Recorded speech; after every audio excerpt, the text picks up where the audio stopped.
Hey guys, welcome back to my channel. Today, I'm going to be showing you how to make a pizza from scratch. Before we start cooking, we need to clean all of the surfaces we're going to be using. We're going to be using the counter, just because we're going to put the dough onto the counter when we're rolling it out. And wash your hands. If you have long hair like mine, don't forget to put it back. You need to preheat the oven to bake at 425 degrees Fahrenheit. And if you can choose what you use to cook your pizza on. You can either use a pizza stone like this, or it's really heavy, or you could use a cookie sheet like this. You choose. I'm going to be showing how to use the pizza stone in the video.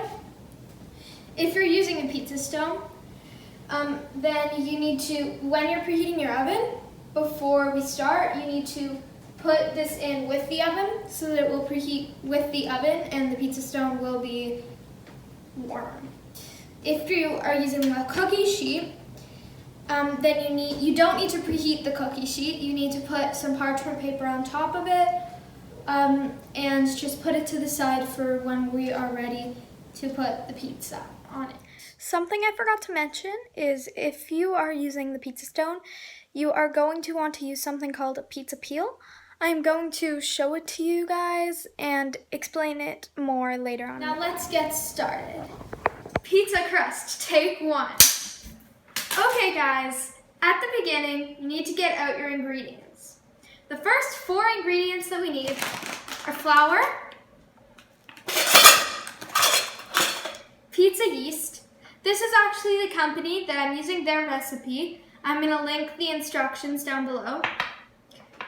You need some sugar, and you need some salt. So first of all, you need to combine those ingredients. You need 1 cup of flour,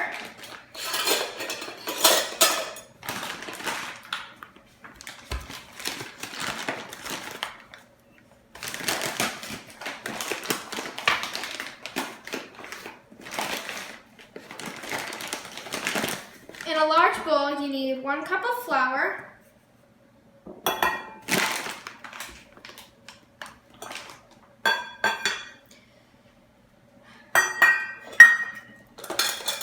2 1/4 teaspoons of the instant pizza yeast,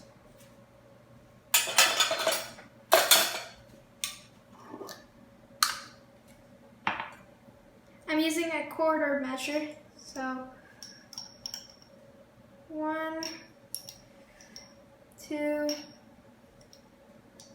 3, 4, 1, 2, 3, 4, so that's 2 1/4. You need 1 1/2 teaspoons of sugar.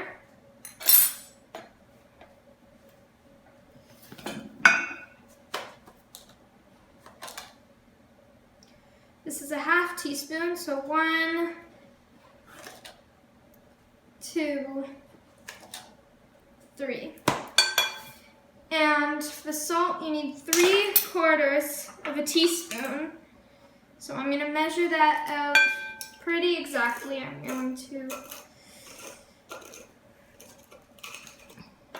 open it. And this is a 1/4 teaspoon measure. So I need 1, 2, and 3.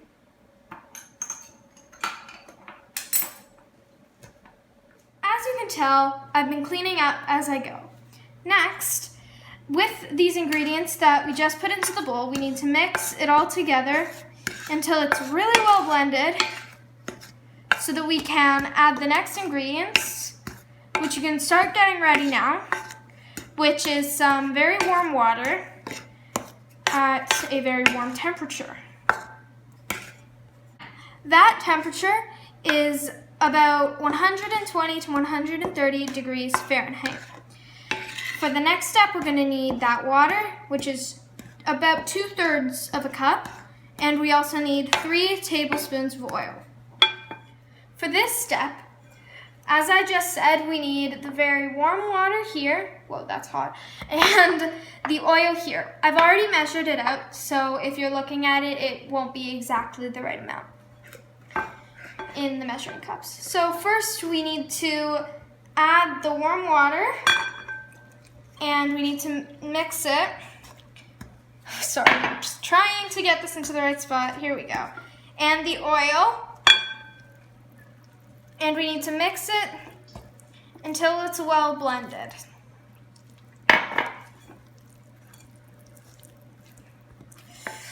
It looks like it's starting to come together here. This is where it gets a bit harder to mix. I wonder if it was the warm water or the oil that did this. Actually, I think it was the water mixing with the yeast that we put in earlier. Maybe. Comment down below if you know. For the next step, you're going to need to add the rest of the flour. You need about 3/4 of a cup up to 1 1/4 of a cup of flour to make the dough even more doughy than it already is. I have about 3/4 of a cup in this bowl ready. I'm going to put it down so that I can already have enough. If I don't have enough, I have a bit more over here on the other side of the bowl, just in case we need more. But right now, I don't think we're going to need more. I'm going to start using my hands here because it's really hard to use with a wooden spoon. I'm just trying to get all of the flour and try to incorporate it together so that it won't be all falling apart. It still is pretty much falling apart. But so when you are done incorporating the flour so that it's a soft dough, then you need to flour a surface. You need to put a bit of flour onto the counter space or whatever you're going to be using here. Just a bit, not too much, but just a decent amount that you can get it onto your hands and onto the surface so that your dough won't stick for the next step. Step is kneading. You're going to need, get it? A rolling pin later. So first you need to pour your dough out of the bowl onto the floured surface, and we're going to need to knead it. How you do that is you pull it back, and then you use the palm of your hand and push forward. And then you need to turn it 45 degrees.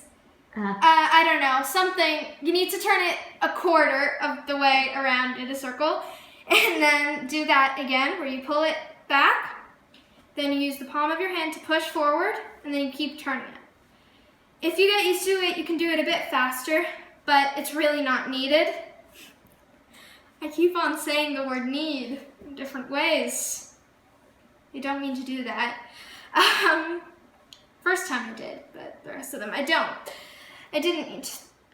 Sometimes the dough will be really hard, like this one, and we're gonna need to let it rest for 5 to 10 minutes so that we can roll it out with the rolling pin to make the crust. Well, it's 5 minutes later and we're back. Just for this step, we're going to need a rolling pin because we're rolling out our dough to form a crust. Regardless, even if you have a pizza stone or a cookie sheet, I suggest you have something like this or a glove for when we get to the part where we have to put the crust in the oven. So we need to remember that our surface is always floured, just making sure, even underneath. And we're gonna start rolling it out. In this case, so we need to push with our palms. And then once it's once it's nice like this, then we need to turn it. I'm just turning it like halfway around. But if it gets to be a square, then I'm gonna turn it into a different angles. It needs to be pretty thin, but not too thin that it will burn really, really fast. So it matters how thick you want your pizza to be, but in my case, I want it to be about this thick. When we're putting it in the oven, first I'm going to open it up and bring out the pizza stone like that, so that we're ready to put the pizza in. I'm gonna fold. You can either put the pizza around like this, but I'm not gonna do that. I'm going to fold it into quarters-ish, and then use both hands and plop it in there. That was not in the right spot. Whatever. It's really hot. Once it's in like this, we're gonna close it back up and come back in 10 minutes to put the toppings on. So we're ready to put the toppings on. In my family's case, we have mushrooms, hot peppers, some olives, cheese, and tomato sauce. When I opened this, I saw a giant bubble that I was gonna cover up with cheese. With cheese. So I'm going to start with the tomato sauce, and I'm gonna put it everywhere. It's really hot because we have to do it while it's still halfway in the oven. You can skip any of this if you don't want to do this part for whatever reason, or if you want to do a different thing. For the rest of these toppings, I'm pretty much going to put them underneath the cheese. So I'm covering, about half of the pizza with some mushrooms. Whoa, keeps on breaking in my hands. This half, I'm going to put some more. I'm going to put some hot peppers. Also on this side, there's a lot of hot peppers. Done with the hot peppers. Now for the olives. I'm not so great at spreading them everywhere, so there's just going to be a bunch of little clusters of olives. And then just a couple over here. Last but not least, the cheese. This cheese is a 4-cheese blend, but you can use anything like this or mozzarella, whatever you would like for your pizza. I'm just putting a lot of cheese on top of everything. I am so excited to eat this pizza. I want more. I love cheese. I feel like we're almost done the bag now. Well then. Okay, I think we're done with the cheese. I think so. Now that we're done with the cheese, let's put it back in the oven, and we will come back. Check your pizza in about 5 minutes. As you all know from the beginning of the video, I used a pizza stone to cook my pizza. So I'm going to use this tool called a pizza peel to take it out. It's ready. It looks like this.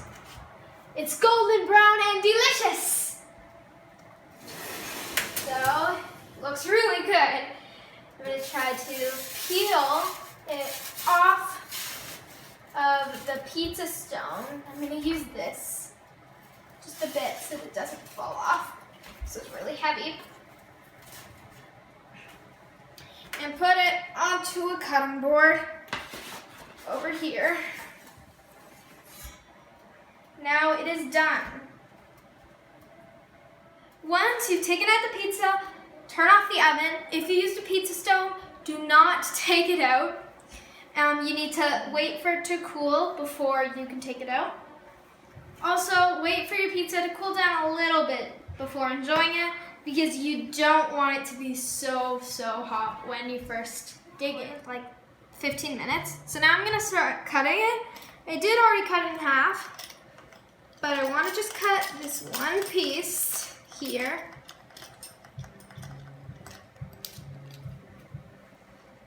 It's a very huge piece.